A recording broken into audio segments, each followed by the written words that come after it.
Domingo é dia da gente colocar em prática o nosso dever de cidadão. Eleições 2014, deputados federais, estaduais, senadores, governadores e um único presidente da República vai ser escolhido pelo voto da maioria. Você já decidiu? Já decidiu seu voto? Seu voto é consciente? Eu tenho aqui Clodomiro José, que é professor de Ética e Filosofia Política. A gente vai conversar a respeito deste voto consciente. Tudo bem? Tudo bem, boa tarde. É um prazer, professor, te receber. Primeiro eu vou te perguntar algo assim, eu estava até em discussão esses dias com os meus amigos. O que é um voto consciente? Por que eu te pergunto isso? Porque muitas vezes a gente só consegue fazer uma análise do candidato em época de eleição, naqueles poucos dias que antecedem. Como que eu vou saber realmente se aquele é o candidato certo e se eu consigo fazer isso, se isso eu posso chamar de voto consciente? Bom, para um voto consciente é necessário, fundamental, dois elementos. Primeiro, informação, acrescida de conhecimento. Informação hoje, de certa forma, nós temos suficientemente. Nós temos várias plataformas que disponibilizam uma quantidade significativa de informações a respeito dos candidatos. Agora, a informação em si não basta. Porque se fosse o suficiente, bastaria 2 voltas em torno de uma praça. Nós temos cavaletes suficientes para disponibilizar imagem, nome e número do candidato, que é elemento indispensável para fazer a votação.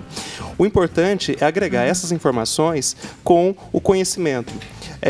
Se a proposta do candidato ela é coerente com o cargo que ele vai exercer, que nós tenhamos uma compreensão um pouco mais ampliada do próprio sistema eleitoral e tenhamos também uma compreensão de como funciona a democracia. E isso, de certa forma, envolve o quê? A nossa participação.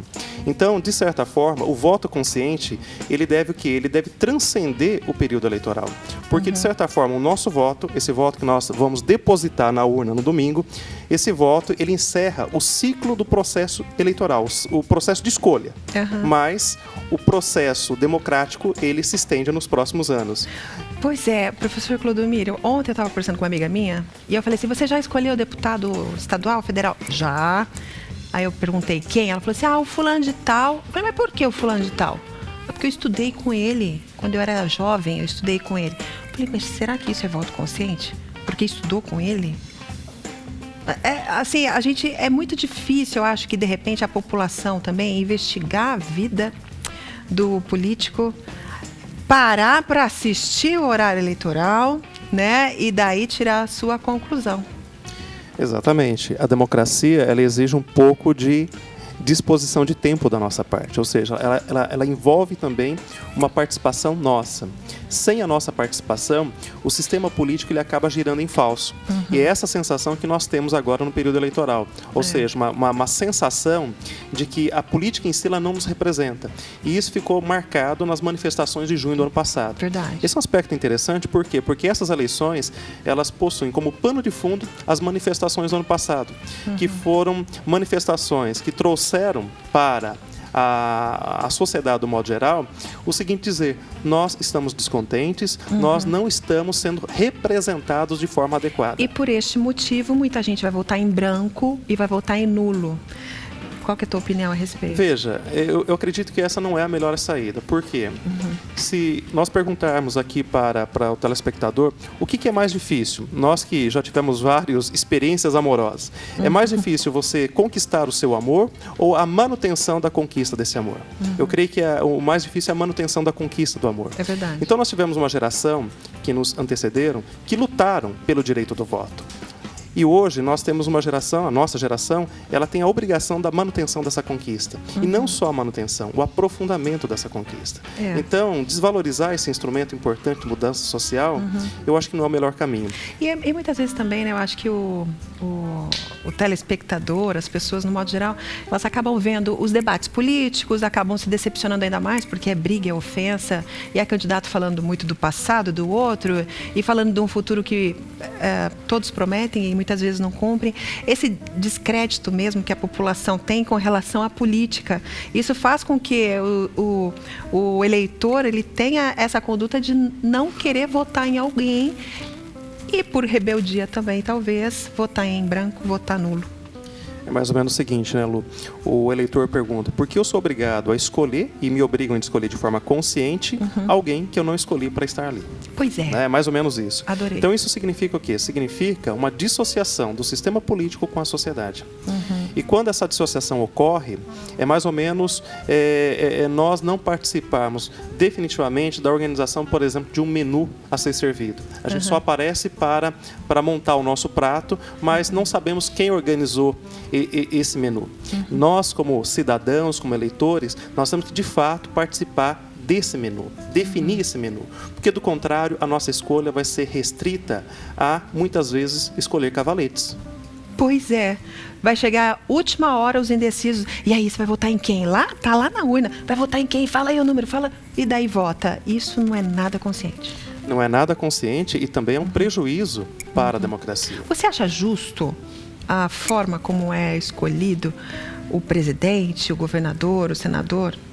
Justo em que sentido? No... Um voto da população, da grande maioria.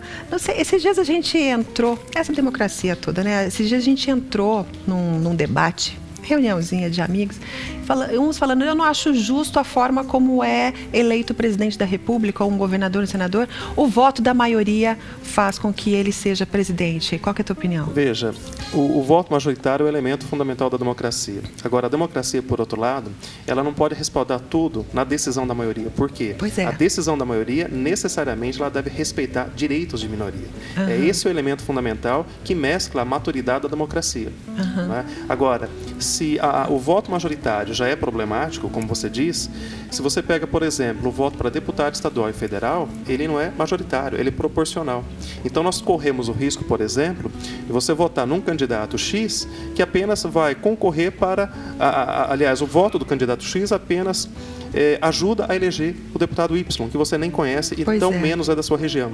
Isso acontece mesmo? Votando no fulano, eu vou beneficiar o ciclano? Exatamente, porque é o sistema proporcional. É um sistema que foi configurado para beneficiar que todos os partidos pudessem ter uma representação nos nossos parlamentos. Então, escolher o candidato pelo partido é uma boa? Por exemplo, se eu escolher o governador de um partido X, é interessante que eu escolha o senador do mesmo partido, os deputados do mesmo partido ou não? Não necessariamente, né? Até porque nós temos hoje as coligações. Por exemplo, temos aí coligações com uma quantidade muito grande de partidos que nós nem conseguimos distinguir um do outro, na verdade. É muito. Então, quando você elege um candidato ou você vota num partido que está coligado, aquele voto ele se dissolve dentro da coligação.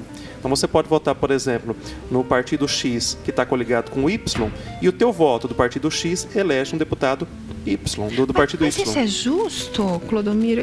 Eu vejo isso como algo tão injusto. Então, é um sistema um tanto quanto distorcido. E são esses elementos que geram essa insatisfação, esse ceticismo nosso como cidadãos, como eleitores, em relação ao sistema político. É por isso que é urgente, na sociedade brasileira, uma reforma política para que nós tenhamos condições de aprofundar ainda mais a democracia. E aí, Lu, é necessário fazer uma distinção fundamental. Sistema político é uma coisa, democracia é outra. O sistema político ele alimenta a democracia, mas da forma como ele está colocado, ele não faz com que a democracia, ela de fato se efetive. Nós temos uma democracia que gira em falso. Por quê? Porque o sistema político está desconectado da sociedade. Então nós precisamos o quê? Direcionar nossa crítica ao sistema político de tal forma que nós tenhamos uma reforma política para poder aprofundar ainda mais a nossa democracia. Qual seria então a sua dica para quem ainda está indeciso? Quem está indeciso ainda tem alguns dias, né? Praticamente aí o resto da sexta-feira e o sábado, para avaliar no seu íntimo aquele candidato que tem o que? A possibilidade de realização de fins coletivos. Veja, os candidatos, na grande maioria, eles apontam uma perspectiva de futuro, projetos de futuro. Então avalie essas propostas de futuro com o passado do candidato. É um exercício que demora um pouco, mas faça isso para que você tenha o que? A possibilidade de fazer uso do voto como instrumento ainda de mudança social. Fica a dica para você, tá bom? Professor, adorei. Adorei mesmo a sua vinda aqui. Eu acho que foi muito esclarecedora.